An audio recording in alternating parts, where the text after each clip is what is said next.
there, welcome to the Ren and Leash Show. I'm Leash. And I'm Ren. And we haven't been back for a while. It's been a long time between episodes, and that's because we've both been away.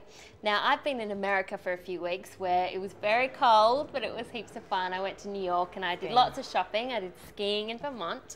And I also went to Chicago where I ran into Jennifer Hudson from Dreamgirls at the airport, so I was so excited about that. So that's why I'm looking really pale and pasty. But Renee, you're looking nice and tanned. Where have you been? I went to the Middle East to take entertainment to the troops on the front line. I went to southern Iraq, I went to Afghanistan. This is one of the souvenirs I brought back. This is another. This is a flag. Do your robot dance to that. It's the Afghanistan flag that I brought back. So that's why you haven't seen us for a while, is because we've been, shut up. Why we've been really busy. I can still hear that thing, can you? What we've got coming up on the show is a little bit of Borat, because we've got Borat news. And you also had a bit of a one-on-one on a red carpet with Cameron Diaz, which is so exciting. And when I was there, I was sure that you'd be able to see the microphone shake. So see if you can see that later on in the show. It's blonde on blonde action, so it's worth a look. The biggest piece of movie news I found this week is that Borat is going to be a published author. He's releasing a travel guide that's going to be split in two.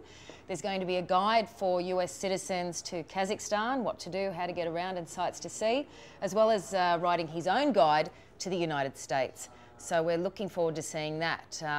Interviewing Borat was one of the highlights of my life. So here's a little bit more of that interview for you.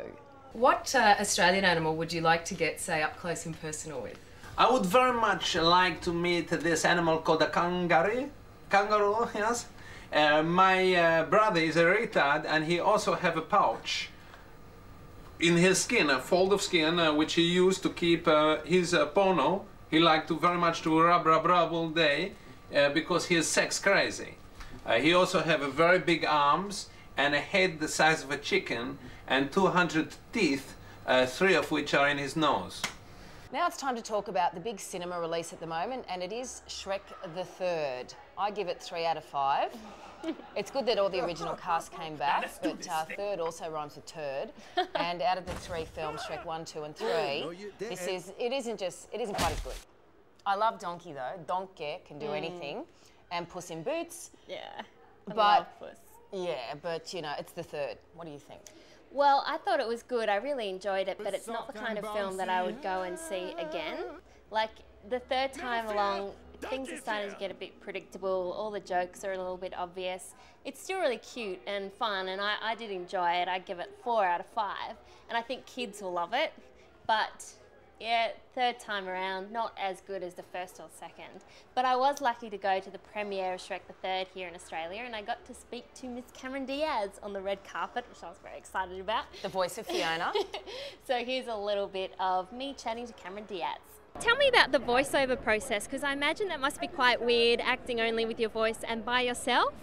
Well, it's different because I don't have someone, you know, not doing the actual physical acting where if I'm picking up something and eating it in a live action film, I actually eat it. In this process, I'm eating sort of air, you know what I mean?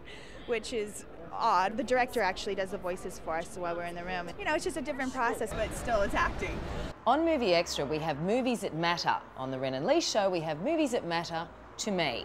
And the movie that matters to me this week is Tombstone. Tombstone is now on Extra and is a movie that matters to me because it has arguably the most moving death scene since Marlon Brando in The Godfather. Val Kilmer put in one of the best performances of his career as tuberculosis sufferer Doc Holliday.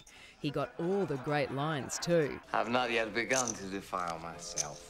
Now check out this incredible moment when he feels his life finally leave his body, starting from his toes. This is funny. Tombstone is a movie that matters to me, and you can see it now at heaps of different times on Extra. You tell him I'm coming, and hell's coming with me, you hear? Well, that's the end. The Ren and Leash Show is brought to you by, well, nobody yet, but we're keen to work with somebody. So if you want to get in touch with us, this is how you do it. Go to moviejuice.com.au and there you'll find Ren's blog, and you'll be able to see a few of our shows. That's where we'll put our episodes. Be able to get a bit of an insight into Ren's crazy mind. And if you want to drop us a line, go there and find out how to do it. Or you can drop us a line here too. Yeah. On YouTube. On YouTube. Down in the right. comments. We like the little comments you leave us. Down there. Especially if they're good ones. And on our next show, which looks like happening next week, we've got Napoleon Dynamite himself, John Heder. Or is it Heder? Heder? Well, Americans say heater. I don't know how we say it. We're talking to him at an ice rink about Blades of Glory. Yay! We'll see you then. Bye!